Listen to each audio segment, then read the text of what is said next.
Hoy es lunes 10 de noviembre de 2025 y estas son las noticias.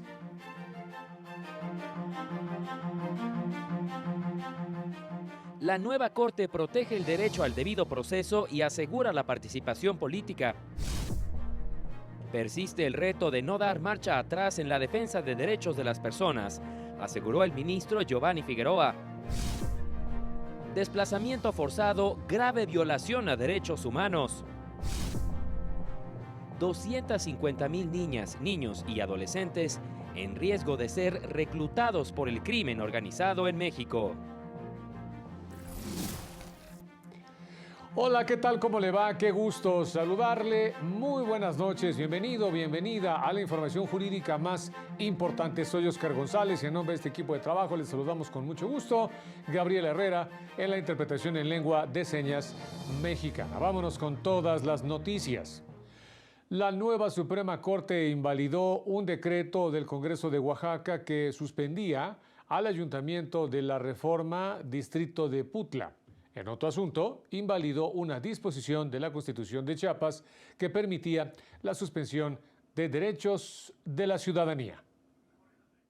La nueva Suprema Corte de Justicia garantizó que los municipios sean escuchados por congresos de los estados. Invalidó un decreto del Congreso de Oaxaca por el que fue suspendido el Ayuntamiento de la Reforma en el distrito de Putla. El municipio no fue notificado adecuadamente de esa suspensión, por lo que no tuvo audiencia para oponer pruebas y hacer los alegatos correspondientes.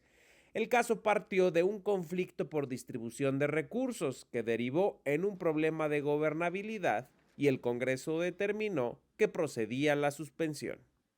Ya que falta la notificación del procedimiento por el que se determinó la suspensión del Ayuntamiento de la Reforma, Distrito de Putla, Oaxaca, y impidió que pudiera ofrecer las pruebas, formular los alegatos que estimara pertinentes. El parámetro de regularidad constitucional, cuando estamos frente a un municipio indígena, debe surgir de un análisis sistemático del artículo 115 y el 2 constitucional. La nueva Suprema Corte también invalidó la disposición de la Constitución de Chiapas que permitía la suspensión de derechos de la ciudadanía chiapaneca hasta por 9 años por negarse a desempeñar un cargo público.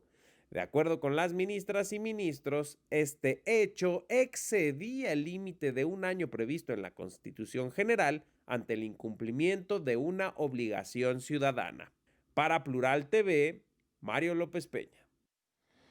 Es por medio de las sentencias que se deja un legado, así lo expresó el ministro Arístides Rodrigo Guerrero García en entrevista para el programa La Escucha en Pleno, conducido por Mardonio Carballo, director de Plural TV. Lograr una justicia que sea accesible para todos y que llegue a los sectores que han estado olvidados son parte de los retos que tiene la nueva Suprema Corte de Justicia de la Nación. El ministro Arístides Rodrigo Guerrero García aseguró lo anterior al ser entrevistado por el director general de Plural TV, Mardonio Carballo, en el programa La Escucha en Pleno, que se transmitió este fin de semana. Definitivamente poco a poco podrán ir conociendo esta nueva Suprema Corte de Justicia de la Nación y bueno, ese gran reto que tenemos hoy en día a través de, insisto, nuevas herramientas tecnológicas, de mayor cercanía. Dejo sobre la mesa algunos temas como lo son sesiones de la Corte en diferentes estados de la República, uso de inteligencia artificial, pero con ética, lograr también justicia en tu lengua, acceso a la justicia para grupos en situación de vulnerabilidad. El ministro más joven de la nueva integración del Pleno de la Corte habló de la campaña que realizó en todo el país y en redes sociales para ganar en las pasadas elecciones judiciales. Yo podría decir que quizá tu campaña fue una de las más divertidas, más desenfadadas, y que me parece que eso terminó en cierta forma conectando y comunicando. ¿Cómo ocurre el famoso más preparado que un chicharrón? Que a mí me parece muy divertido, si me preguntas. Mira, más divertidas y más polémicas, porque imagínate, eh, hay una elección histórica del Poder Judicial y creo yo que todo mundo esperaba que saliéramos las y los aspirantes en un video con una biblioteca atrás o libros tal vez una bandera, imaginémonos esa escena, sentarse trajeado y decir: mi nombre es Arístides Rodrigo Guerrero García, y empezar tal vez con un spot o un mensaje muy formal. Y quisimos ser disruptivos porque precisamente también el derecho puede ser y comunicarse de mejor manera. En la cuestión personal, el ministro Guerrero García se refirió también al accidente que sufrió antes de rendir protesta en el Senado de la República. Comentaba precisamente que es de las primeras entrevistas después del accidente que tuve, y sí, la vida puede ser efímera, de un momento a otro te cambia. Hoy uso un chaleco que permite que el tórax se mantenga, pero también es una oportunidad para revalorar y dar lo mejor que tiene uno. En la entrevista, el ministro dejó ver sus gustos por el mole, por la música de Juan Gabriel y Vicente Fernández, por la literatura, los cuentos y las películas mexicanas. Mencionó también la forma en que quiere ser recordado al concluir la etapa de transición de la justicia mexicana después de la primera elección judicial por voto popular. A través de la sentencia es como vamos a poco dejar un legado. ¿Por qué vamos a ser ministros un periodo? En este tiempo hay que aprovecharlo al máximo, hay que mantener esa cercanía, hay que mantener esa empatía. Quisiera también ser recordado como el ministro de la transparencia, el ministro de la innovación, el ministro de la disrupción, ¿por qué no decirlo? ¿Por qué no acercarnos a nuevas herramientas tecnológicas? Para Plural TV, Juan Carlos González. El ministro Giovanni Figueroa afirmó por su parte que entre los principales retos de la nueva Suprema Corte está el no dar marcha atrás en la defensa de los derechos de las personas durante su participación en el Congreso Internacional a 10 años de la Academia Interamericana de Derechos Humanos. Giovanni Figueroa Mejía, ministro de la nueva Suprema Corte de Justicia, aseguró que la independencia de los órganos de justicia es el principal reto para proteger los derechos de las personas y contener al poder. Su único compromiso de la Suprema Corte, o por lo menos el más importante, es el de ser guardián de la Constitución, pero además hacer valer todos sus contenidos. Y para quienes integramos la Suprema Corte de Justicia de la Nación, nuestro compromiso es asumir a esa misma Constitución como punto de partida para continuar protegiendo los derechos humanos y con ello aportar lo que nos corresponde para alcanzar una sociedad más justa, libre e igualitaria.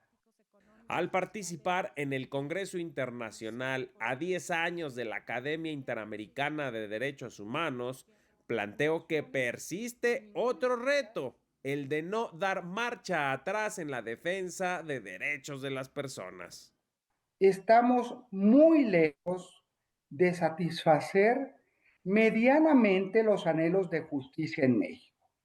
Sin embargo, pienso que para hacer frente a la problemática que los derechos humanos tienen en una sociedad tan compleja como la nuestra, no podemos dejar de percibir, de visibilizar el gran recorrido que hemos hecho hasta este momento.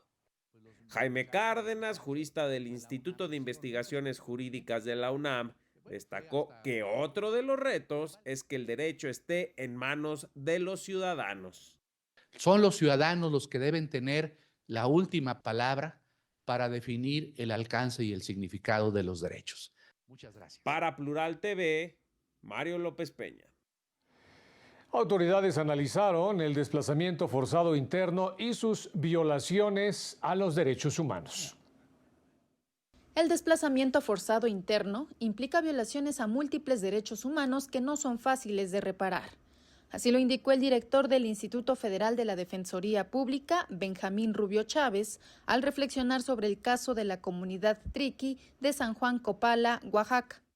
El desplazamiento por cualquiera de las formas que haya, ya sea económico, forzado por las situaciones climáticas, por las situaciones de criminalidad, por las cuestiones políticas, por las cuestiones de obra pública que se quieran realizar por parte del Estado, todas ellas implican un gran daño a nuestros derechos humanos, ¿no? Un gran daño que no se puede reparar tan fácilmente, porque desplazarnos de nuestros lugares de origen implica la pérdida de otros derechos humanos. Hay violación a muchos otros derechos, entre ellos alimentación, vivienda, salud física, salud mental, acceso a propiedades, ¿no? Infinidad, ¿no? Y algo que también retrata este caso es este impacto continuo sobre esos derechos humanos. En un conversatorio, especialistas explicaron que todo comenzó en 2007, cuando se buscaba el reconocimiento de San Juan Copala como municipio autónomo. Entre 2009 y 2010, integrantes de la comunidad tuvieron la necesidad de desplazarse. Ocuparon el Zócalo de Oaxaca, de donde fueron desalojados de manera violenta, y es por estos hechos que se presentó un amparo. El tribunal colegiado otorga la suspensión de plano, y los efectos a los que otorga la suspensión es para que se proporcione un lugar distinto al Zócalo, en donde las personas puedan desarrollar su vida, en donde tengan una vivienda digna, adecuada. Y un segundo efecto que también mencionaba un poco la maestra Anaí es el proporcionar un espacio en donde ellas puedan desarrollar su actividad meramente artesanal. Indicaron que el recurso está en vías de cumplimiento de la suspensión de plano y se encuentra en revisión por el sobreseimiento de 2 actos en concreto. Por su trascendencia, podría ser analizado por la Suprema Corte de Justicia de la Nación. Para Plural TV, Laura Murillo. Pobladores de la comunidad de Los Calderones en Guanajuato, que carecían de agua potable, gracias a la intervención del Instituto Federal de Defensoría Pública, las autoridades deberán ahora iniciar proyectos para dotar a esa comunidad de una red hidráulica. Más de 1,000 personas de la comunidad de Los Calderones en Guanajuato resultaron beneficiadas por una sentencia que les garantiza el acceso al agua potable. ¿Qué harías si en tu comunidad no tuvieras acceso al agua, ni siquiera para el consumo personal? Esto ocurrió siempre en la localidad de Calderones, Guanajuato. 1,163 habitantes vivían sin acceso al agua. Pese a su cercanía con la ciudad, la comunidad nunca contó con la infraestructura necesaria, lo que generó un permanente desabasto del líquido vital. A través del Instituto Federal de Defensoría Pública, promovió un amparo por la falta de líquido.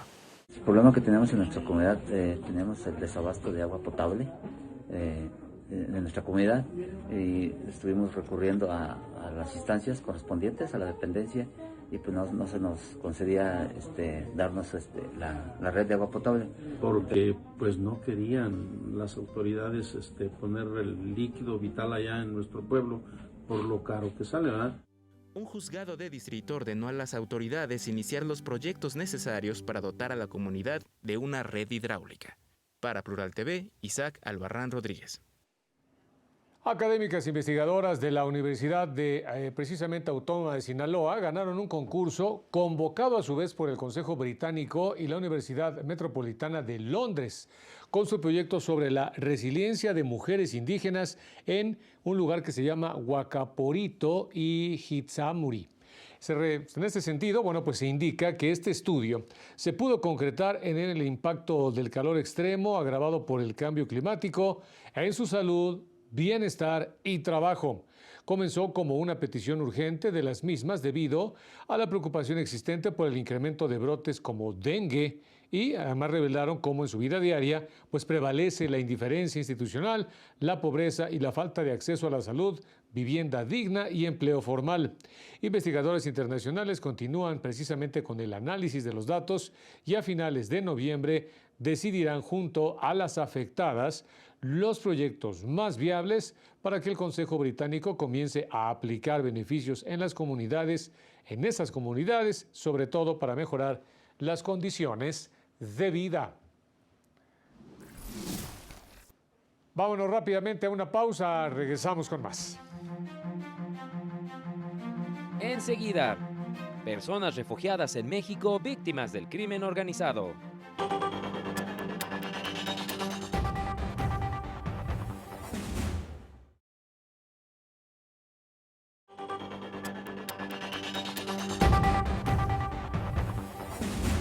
Efectivamente, ya estamos de regreso, vámonos con más. La organización Reinserta presentó el libro Cómo no ser un sicario. Es una guía que busca prevenir el reclutamiento de niñas, niños y adolescentes por parte del crimen organizado. 250,000 niñas, niños y adolescentes se encuentran en riesgo de ser reclutados por el crimen organizado en México. De acuerdo con la organización Reinserta, las condiciones de adversidad en sus núcleos cercanos orillan a que personas menores de edad opten por pertenecer a grupos criminales. Los están usando como mensajeros, halcones, vigilantes, transportistas, extorsionadores y también sicarios. Los están entrenando a desmembrar y desaparecer cuerpos. Detrás de cada uno de estos rostros hay una historia de abandono, de exclusión, de falta de oportunidades y, por supuesto, de ausencia de Estado. Si escuchamos a esos jóvenes diciendo, yo prefiero tener una buena vida en un promedio de 3 años, que es lo que dura, y que sé muy claro que tengo 2 caminos, o me agarran o me matan, pero prefiero tener esos 3 años de vida y explorar todo lo que no he podido. Al presentar el libro Cómo no ser un sicario, herramienta que busca evitar el reclutamiento de niñas, niños y adolescentes por células delictivas, destacaron que los estados con mayor incidencia son Chihuahua, Baja California, Colima, Estado de México y Ciudad de México. La edad en la que es más frecuente es de los 12 a los 15 años y las plataformas digitales han sido medios de enganche. Y hay plataformas hoy que yo nunca había escuchado, como Skull Girls, donde tienen visitas de más de 10 millones de suscriptores, donde hoy se está reclutando, se está extorsionando y se están utilizando estos niños. En el encuentro llamaron a tipificar como delito el reclutamiento infantil por el crimen organizado y trabajar en estrategias que eviten la deserción escolar y el abandono social de la niñez. Con imágenes de Eduardo Chávez y Sergio Vallejo, para Plural TV, Laura Murillo. En su 45 aniversario, la Comisión Mexicana de Ayuda a Refugiados reafirma su compromiso de garantizar el derecho de las personas a recibir refugio y protección. Las personas refugiadas en México son víctimas del crimen organizado, en especial los jóvenes, aseguró la coordinadora general de la Comar, Shadeni Méndez. Frente a los nuevos desafíos, el desplazamiento interno, la violencia de género y el impacto del crimen organizado. Con motivo del 45 aniversario de esta comisión, realizado en el Instituto Mora, destacó que este encuentro representa una oportunidad para reafirmar su compromiso con la atención eficaz y humanitaria de las personas refugiadas, así como para impulsar mecanismos que aseguren procesos transparentes, accesibles y basados en estándares internacionales.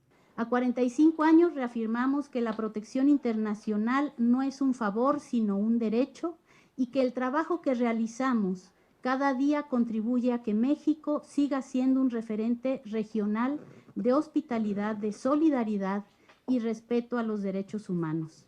El representante del ACNUR, Juan Carlos Murillo, dijo que es necesario fortalecer las políticas de asilo y acciones institucionales dirigidas a garantizar la seguridad, inclusión y dignidad de las personas en situación de movilidad. La concesión del asilo es un acto pacífico y humanitario que no debe generar tensiones entre los estados.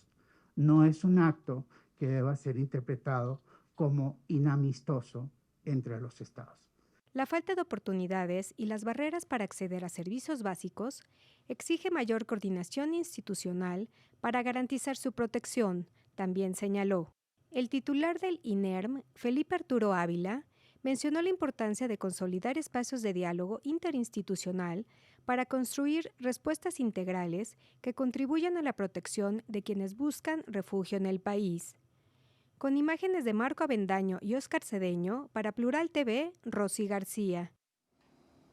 El proyecto del Plan General de Desarrollo del Gobierno de la Ciudad de México considera a las personas lesbianas, gays, bisexuales, transgénero, transvestis, transexuales intersexuales, queer y demás identidades sexogenéricas como una parte esencial del tejido social y cultural de la capital. Plantea el reconocimiento pleno de sus derechos, el acceso igualitario a los servicios y la eliminación de la discriminación estructural. Además, identifica 2 ejes estratégicos de solución para las problemáticas que vive este sector de la población. Indica una ciudad diversa y libre de discriminación y violencia, orientada a garantizar el respeto, la inclusión y la atención a las violencias, así como una ciudad de inclusión y de derechos, centrada principalmente en el acceso al trabajo formal y a un lugar donde residir de manera temporal o permanente. La titular de la Secretaría de Pueblos y Barrios Originarios y Comunidades Indígenas residentes en la Ciudad de México compareció con motivo de la glosa del primer informe de la jefa de gobierno, Clara Brugada.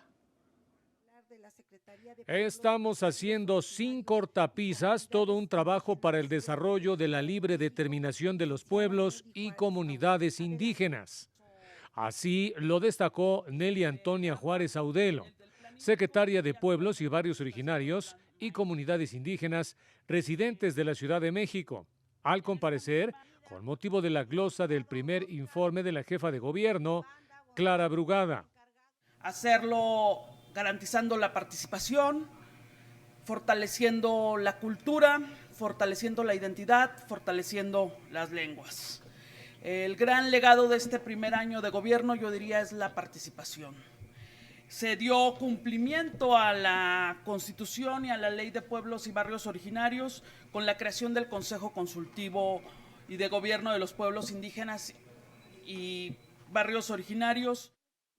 Durante su mensaje subrayó más de una decena de consultas llevadas a cabo sobre diversos temas relevantes para el desarrollo de las comunidades.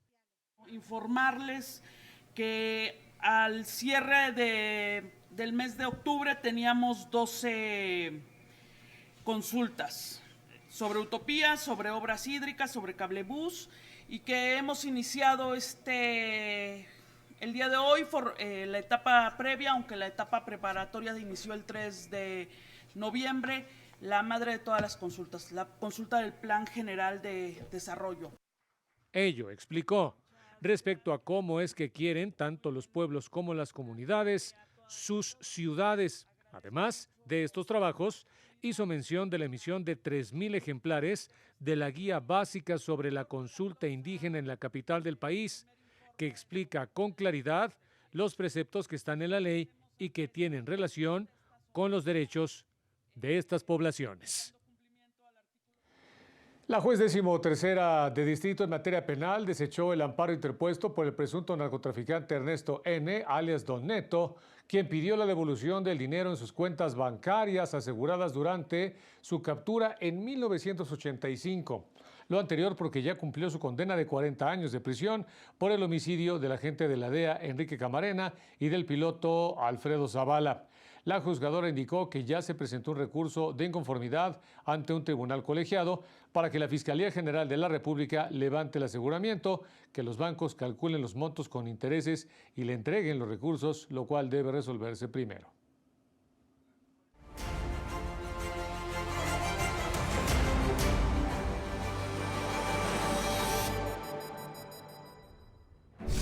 El gobierno capitalino instalará 500 sensores de presión de agua que serán distribuidos en las 16 alcaldías como parte de un sistema de monitoreo en tiempo real para supervisar con precisión el comportamiento de la red y responder de forma inmediata ante eventualidades. Falleció a los 62 años Blanca Isabel Martínez Bustos, directora del Centro para los Derechos Humanos Fray Juan de Larios, por complicaciones en una operación de esófago en Saltillo, Coahuila, confirmó la organización que dirigió por más de 15 años. El Instituto Mexicano de la Propiedad Industrial y el Observatorio Nacional Ciudadano firmaron un convenio para fortalecer la prevención de la piratería y el contrabando del tabaco, a través de mecanismos para promover la seguridad, la justicia y la transparencia. En sus primeros 2 meses de operación, el Tribunal de Disciplina Judicial del Estado de México recibió cerca de 200 quejas contra personas juzgadoras y personal judicial por presuntas malas prácticas, reveló uno de sus integrantes, el magistrado Jesús Ángel Cadena Alcalá.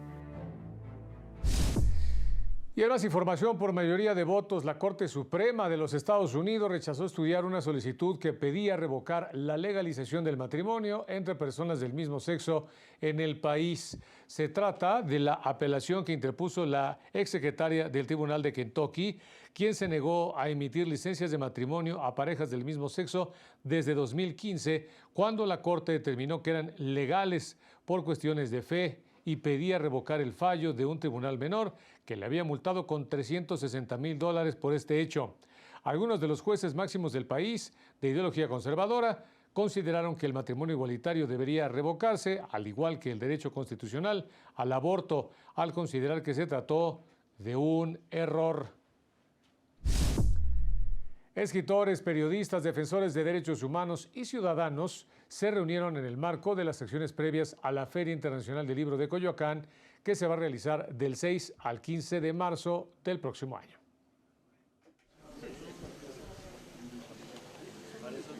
¿Listo, chicos? ¿Listo? Cerca de 75 escritores, artistas, intelectuales, periodistas, promotores, defensores de derechos humanos y ciudadanos se reunieron en Coyoacán para conformar Cultura Continua en Movimiento, un esfuerzo que se anunció en el marco de las acciones previas de la Feria Internacional del Libro de Coyoacán y que tiene como principal objetivo impulsar la cultura en nuestro país. Que vamos a empezar a crear propuestas, ideas, iniciativas en conjunto con este manifiesto de más de 75 firmas y vamos a, desde la sociedad, a sumar esfuerzos, porque eso es la cultura, a construir, a unificar y a buscar muchas propuestas nuevas, innovadoras, y qué mejor que de la mano de todos estos creadores. Entre los integrantes del Consejo Consultivo de Cultura Continua en Movimiento están la Premio Nobel de la Paz Rigoberta Menchú, la escritora y periodista Elena Poniatowska y el arqueólogo y antropólogo Eduardo Matos Moctezuma. Este techo pues parecen los rieles de un tren que va hacia adelante. Creo que esto es el inicio o la salida de un puerto y también de una nueva vía en un país que todos amamos por muchísimas razones, por su humanismo, por su talento y porque todos queremos que vaya hacia adelante. Todos somos un poco una tecla de una máquina de escribir que se llama México. Realmente es un modelo extraordinario, sin precedente, que nos puede dar una interactuación entre las inspiraciones jóvenes y los talentos y las huellas ya escritas con tinte indeleble, porque aquí las tintas indelebles ya están, solamente que las nuevas generaciones escriban lo suyo a par de lo que ya se escribió. Como parte de los nuevos proyectos de la Feria Internacional del Libro de Coyoacán, dedicados a impulsar la cultura en México, también está el tercer Premio Nacional Sofía Filco de Literatura Joven 2026, Voces del Futuro y un homenaje al periodismo cultural. La Feria Internacional del Libro de Coyoacán se realizará del 6 al 15 de marzo de 2026 en el Jardín Hidalgo de dicha alcaldía. Para Plural TV, Juan Carlos González. Y ya nos vamos, como siempre, muchas gracias por haber estado con nosotros. Manténgase pendiente de esta señal. Soy Oscar González y nos vemos en la próxima. Muchas gracias.